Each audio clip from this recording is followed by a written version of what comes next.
vorher macht es eh keinen Sinn. Erst gegen Mittag kommt dann der Wind. Ich will da hinten zu diesem halb versunkenen Segelschiff, weil der Außenborder ist nach hinten gekippt und da ist der Tank, also kann er jetzt nichts mehr ansaugen.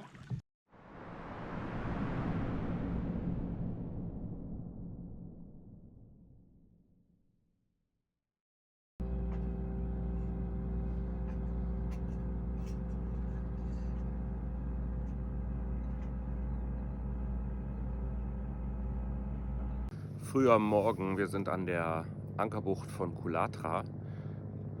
Uns haben gerade die Fischer rausgeschmissen, die fahren hier kreuz und quer vorbei. Und wir wollen heute weiter. Wir wollen den einigermaßen vernünftigen Wind, der nachmittags immer kommt, nutzen, um möglichst weit Richtung Gibraltar zu kommen. Also heute wird es wohl der Grenzfluss zwischen Portugal und Spanien werden.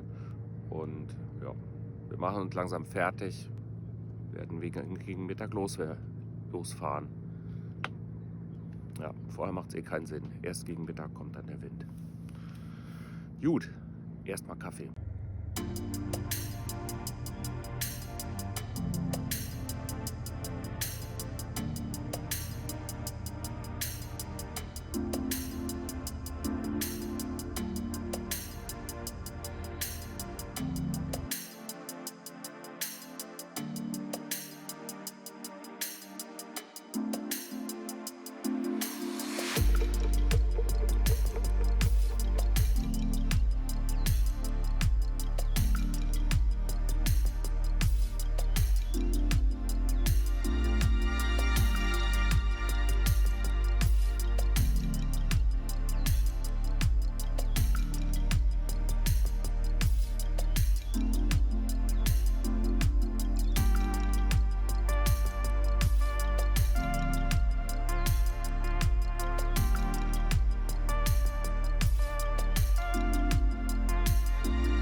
Da hinten ist ein halb versunkenes Segelboot, da möchte ich hin. Vorher muss aber... Mit der Bezeichnung Bootshändler meinst du? Nee, du bist jetzt nicht gemeint. Also ich will da hinten zu diesem halb versunkenen Segelschiff und vorher muss aber das Dingi klar gemacht werden und der Außenborder angehängt werden. Also wie immer ein kleiner Aufwand an Bord.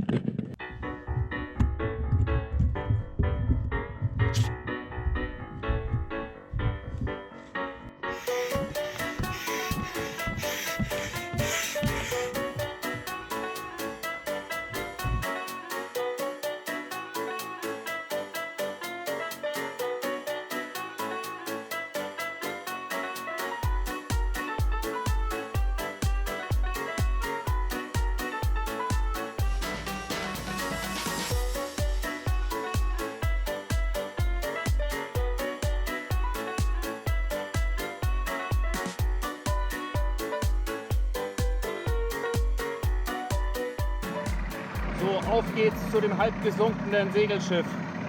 Aber erst müssen wir über ein paar Wellen drüber. Hier ist gerade wieder ein Fischer durchgegangen. So, geht los.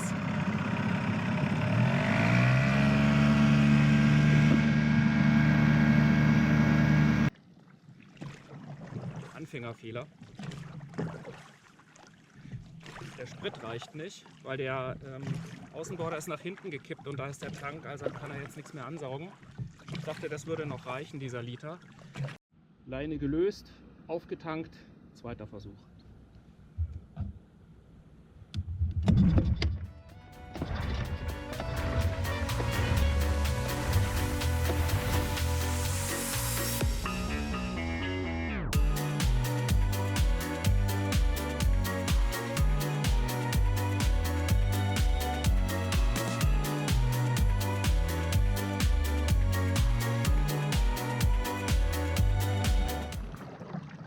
Ich rudere jetzt doch, ich will dahin.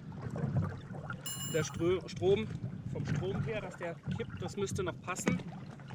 Und der Wind kommt auch erst später. Sollte zumindest. Und das ist auch nicht so weit. Also zur Not kann ich über die Mole zurück und dann Land zurückrudern. und dann höher starten. Das müsste schon irgendwie gehen. Also ich ruder da jetzt mal hin und dann gucken wir mal. Für mich sieht das so aus, als ob da schon Bergungsversuche gelaufen sind. Da sind nämlich so Auftriebskörper befestigt, aber so richtig wirkungsvoll war das wohl nicht.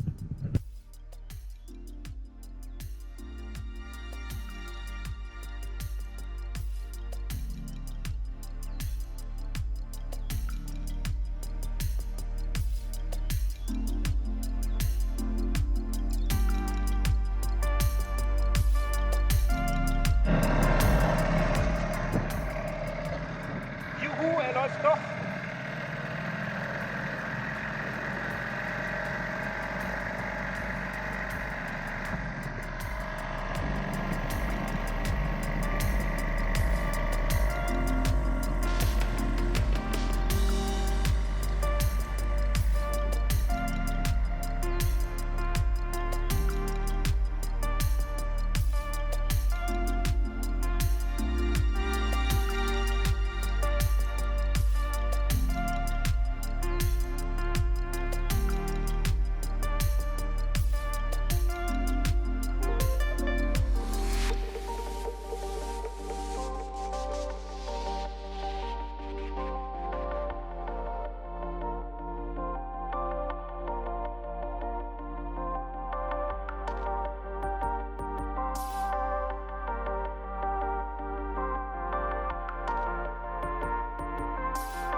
Ich mache gerade die Windfahnensteuerung klar und wir haben uns vor einer Stunde entschlossen, wir sind heute Morgen in Coulatra raus, wollten eigentlich bis zum nächsten Hafen fahren und haben aber dann unterwegs, also man fährt da 1,5 Stunden raus unter Motor, haben wir dann festgestellt, dass eigentlich das Wetter ideal ist, um bis Gibraltar durchzufahren. Gibraltar sind von hier 134 Meilen und der Wind sieht super aus, also wir haben jetzt ungefähr halben Wind und das ist jetzt der Kurs, den wir fahren bis zum ersten Verkehrstrennungsgebiet und dort würden wir dann nördlich bleiben und damit würden wir das Gebiet, wo die meisten Orca-Angriffe letztes Jahr waren, meiden und das ist genau das Ziel, schnell vorankommen und den Orcas aus dem Weg gehen. Ja, genau, so sieht's aus.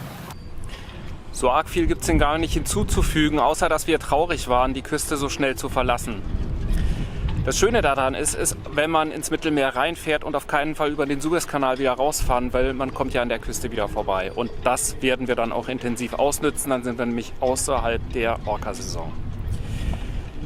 Im Moment sind wir aber auf der Tour in das Mittelmeer. Die nächste Etappe soll Gibraltar sein. Wir fahren ja jetzt überraschend in die Nacht hinein und so viel sei verraten, der Wind kam anders als erwartet. Ansonsten gilt, abonniert den Kanal, macht die Glocke an, share, like und comment. Wir freuen uns da immer drüber und auf Facebook und Instagram bist du natürlich immer ein bisschen näher dabei. Wir freuen uns, wenn du das nächste Mal wieder dabei bist. Es wird eine tolle Tour und bis dahin vielen Dank. Tschüss!